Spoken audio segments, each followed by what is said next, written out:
പണ്ട് ഞാൻ ആദ്യകാലത്ത് സിനിമ വന്ന സമയത്ത് അടൂർ ഭാസി എന്ന് പറയുന്ന നടനുണ്ടായിരുന്നു.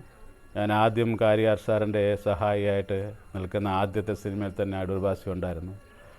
അപ്പോൾ അടൂർ ഭാസി എന്ന് പറയുന്ന ആളുടെ ഒരു പ്രത്യേകത എന്താണെന്ന് വെച്ച് കഴിഞ്ഞാൽ അദ്ദേഹം ഉൾക്കൊള്ളുന്ന അല്ലെങ്കിൽ അദ്ദേഹം ഉൾക്കൊള്ളുന്നൊരു യൂണിറ്റിൽ അല്ലെങ്കിൽ അദ്ദേഹം ഉള്ള ഒരു സ്ഥലത്ത് എന്ന് പറയുന്ന നർമ്മം എന്ന് പറയുന്നത് ഇങ്ങനെ ഓരോ നിമിഷവും അദ്ദേഹം കഥകളായും അദ്ദേഹത്തിൻ്റെ അനുഭവങ്ങളായും മറ്റുള്ളവരുടെ അനുഭവങ്ങളായും ഉള്ള ആ ഒരു പ്രത്യേകതരം ഭാഷയിൽ അടൂർ ഭാസിയുടേതായ ആ ഭാഷയിൽ ഈ നർമ്മം ഇങ്ങനെ ഓരോ തരത്തിലുള്ള തമാശകളും തുടർച്ചയായിട്ട് പറഞ്ഞുകൊണ്ടിരിക്കും. ഒരുപക്ഷെ അടൂർ ഭാസി ഉള്ള ഒരു സെറ്റിൽ മിക്കവാറും കൂടുതൽ സംസാരിക്കുന്ന അദ്ദേഹം തന്നെ ആയിരിക്കും, ബാക്കിയുള്ളവർ ചിരിക്കുന്നവരുമായിരിക്കും. അപ്പോൾ ഇതേപോലെ തന്നെ ഇന്നസെൻറ്റിനെ ധാരാളം സെറ്റുകളിലും എൻ്റെ സെറ്റിലും മറ്റുള്ളവരുടെ സെറ്റുകളിലും ഒക്കെ ഞാൻ കണ്ടിട്ടുണ്ട്. പക്ഷേ അവിടെയൊക്കെയും അദ്ദേഹം മറ്റുള്ളവർക്ക് വിതരണം ചെയ്യുന്നത് ഈ പറയുന്ന നർമ്മബോധവും അസാമാന്യമായ പ്രത്യേകതരം കഥകളുമാണ്. ആ കഥകൾ ഒരുപക്ഷെ ഈ അടൂർ ഭാസിയുടെ കഥകളിൽ ഒരുപാട് എക്സാജറേഷനും സംഭവങ്ങളൊക്കെ ഉണ്ടല്ലോയും ഇന്നസെൻ്റ് പറയുന്ന കഥകൾ ഓരോ കഥാപാത്രങ്ങളെയും ജീവിതങ്ങളെപ്പറ്റിയും ജീവിത രീതികളെപ്പറ്റിയും അവരുടെ പ്രത്യേകതകളെപ്പറ്റിയും വളരെ സൂക്ഷ്മമായ നിരീക്ഷണ പാഠവും കാണാം.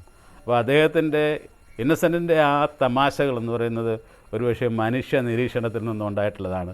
അത് മാത്രമല്ല സ്വന്തം അനുഭവങ്ങളുടെ ഒരാഴവും കാണാൻ സാധിക്കും.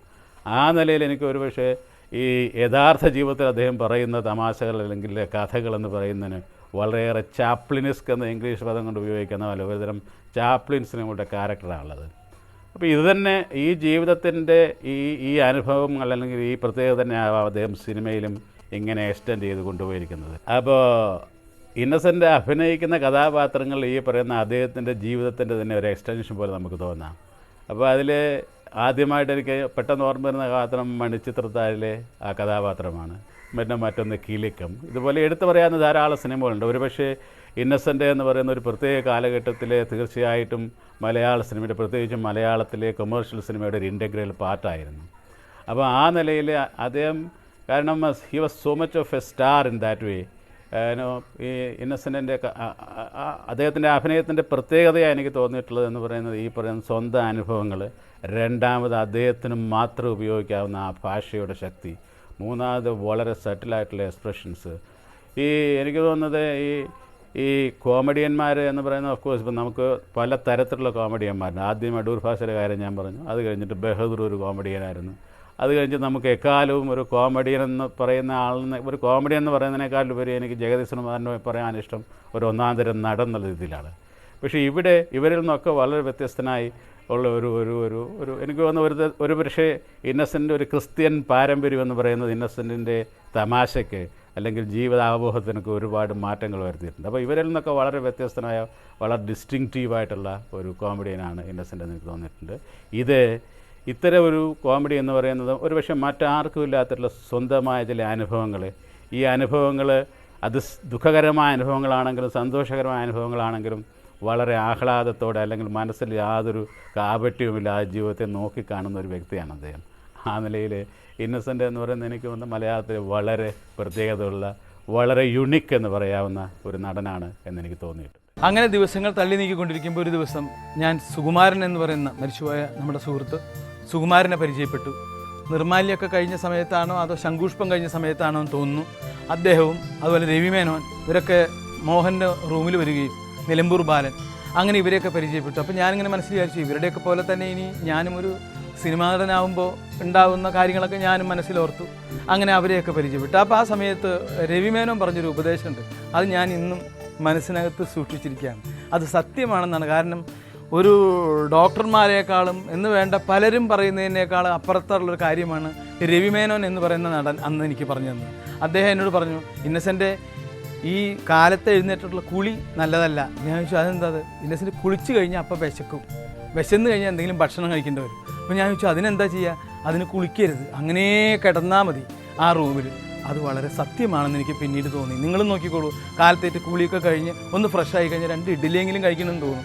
ഞാൻ അതുപോലെ തന്നെ കുറേ കാലം രവിമേനോൻ പറഞ്ഞ ആ ഉപദേശത്തിൽ കൂടെ ഞാൻ മദ്രാസിൽ അങ്ങനെ നീങ്ങി. കാലത്ത് എഴുന്നേറ്റ് കുളിയില്ല, ചില ദിവസങ്ങളിൽ കുളിക്കും, ഭക്ഷണമൊക്കെ ഉണ്ടെങ്കിൽ കുളിക്കും, അതല്ലെങ്കിൽ വിശക്കും എന്ന് പറയുന്നത് വളരെ സത്യമാണ്. അങ്ങനെ സിനിമയൊക്കെ സ്വപ്നം കണ്ട് നടക്കുന്ന ആ വേളകളിൽ ആണ് ക്രിസ്മസ് വന്നത്. ക്രിസ്മസ് എന്ന് പറഞ്ഞു കഴിഞ്ഞാൽ എനിക്ക് വളരെ എൻ്റെ മനസ്സിനകത്ത് എന്നും ഇന്നും ഉള്ള ഒരു വിശേഷമാണ് ക്രിസ്മസ്. കാരണം എൻ്റെ കുട്ടിക്കാലത്ത് ആദ്യമായിട്ട് ഞാൻ ഒരു സിഗരറ്റ് വലിച്ചത് അത് ക്രിസ്മസിനാണ്.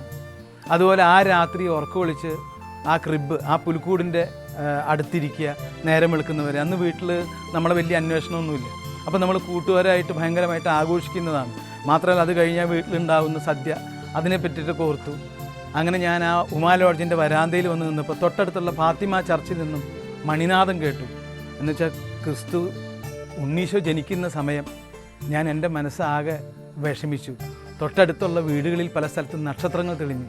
ഞാൻ എൻ്റെ ഗ്രാമത്തിലുള്ള വീടുകളിലെ നക്ഷത്രങ്ങളൊക്കെ തെളിഞ്ഞതും ഇതൊക്കെ ഞാൻ എൻ്റെ മനസ്സിലോർത്തു. ഞാനൊന്നും നെടുവീർപ്പെട്ടു. വീട്ടിലുള്ളവരൊക്കെ നേരം വെളുത്തു കഴിഞ്ഞാൽ അവർ കഴിക്കുന്ന ഭക്ഷണം കോഴിയിറച്ചിയും അതുപോലെ തന്നെ വളരെ വിഭവസമൃദ്ധമായിട്ടുള്ള പന്നിയിറച്ചിയും കാര്യങ്ങളൊക്കെ ആയിട്ട്, അതുപോലെ തന്നെ ഒരു ഗ്ലാസ് കള്ളെടുത്ത് എൻ്റെ അപ്പൻ എനിക്ക് തരിക, എന്നിട്ട് ഞാനത് കുടിക്കുക, എൻ്റെ ജ്യേഷ്ഠനത് കൊടുക്കുക. അതൊക്കെ മനസ്സിലോർത്ത് ഞാൻ നേരെ കൂജയിലുള്ള തണുത്ത വെള്ളം എടുത്ത് ഞാൻ കുടിച്ച് അങ്ങനെ കമന്ന് ആ രാത്രി അവിടെ കിടന്നുറങ്ങി.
அங்க வை. வாங்கோ வாங்கோ. என்ன இருக்கு? ஒரு பொட்டி, ஒரு பேகு, அப்புறம் ஒரு பாட்டு பெட்டி. மொத்தமா ஒரு மாசம் வாடகைக்கு வராது. டேய், ஸ்டோர் ரூம்ல கொண்டு போய் பத்திரமா வை. ஐயோ சாமி, அந்த பேக் மட்டும் கொடுத்துருங்களே. ட்ரெஸ் கிஸ் எல்லாம் அதுக்குள்ளே தான். திருட்டு பயலே, உனக்கு இந்த ட்ரெஸ்ஸே ரொம்ப ஜாஸ்தி. போ போ, போய் எங்கேயாவது போய் திருடிட்டாவது காசு கொண்டு வா. சுவாமி போடா, போயா. അന്തോണിയാട്ടെ ഇന്നസെന്റാട്ടെ വന്നിടുമൊടുവിൽ ചിന്നസ്വാമി മുൻപിൽ നരദിനാതിരണി.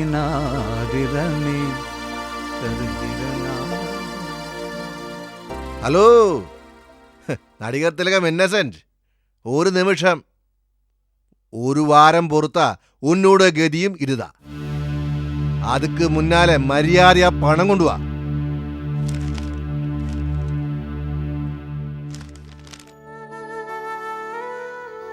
ഇന്ന് നീ, നാളെ ഞാൻ.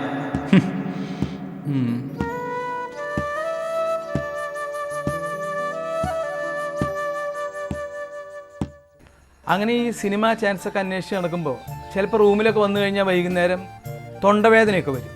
അപ്പോൾ അങ്ങനെ തൊണ്ടവേദനയൊക്കെ വരുമ്പോൾ എനിക്ക് പേടി, എന്താണാവും ഇനി തൊണ്ടവേദന. മാത്രമല്ല തൊണ്ടവേദനയും പനിയൊക്കെ വന്നു കഴിഞ്ഞിട്ടുണ്ടെങ്കിൽ ഒരു ഡോക്ടറെ കാണാമെന്ന് പറഞ്ഞാൽ തന്നെ അതിന് കാശ് വേണം, മരുന്ന് വാങ്ങണമെങ്കിൽ കാശ് വേണം. അപ്പോൾ അങ്ങനെ ഇരിക്കുമ്പോൾ ഒരു ദിവസം എനിക്കൊരു ബാക്ക് പെയിൻ ചെറുതായിട്ട് ഇങ്ങനെ വന്നു. അതെന്താണ് അങ്ങനെ വന്നതെന്നൊന്നും എനിക്കറിയില്ല, കാരണം അന്നൊക്കെ ഞാൻ ചെറുപ്പമാണ്. അപ്പോൾ ഞാൻ അങ്ങനെ ഒരു ഡോക്ടറെ കാണാൻ വേണ്ടിയിട്ട് ഞാൻ കോടമ്പക്കത്ത് ഒരു ഡോക്ടറെ കാണാൻ വേണ്ടി പോയി. 5 രൂപയാണ് അദ്ദേഹത്തിൻ്റെ ഫീസ്. ഒരു കാര്യം മനസ്സിലാക്കണം, 30 രൂപയാണ് ഒരു മാസത്തെ വാടക ആ റൂമിന്. അപ്പോൾ 5 രൂപ എന്നൊക്കെ പറഞ്ഞാൽ വലിയ പണമാണ്.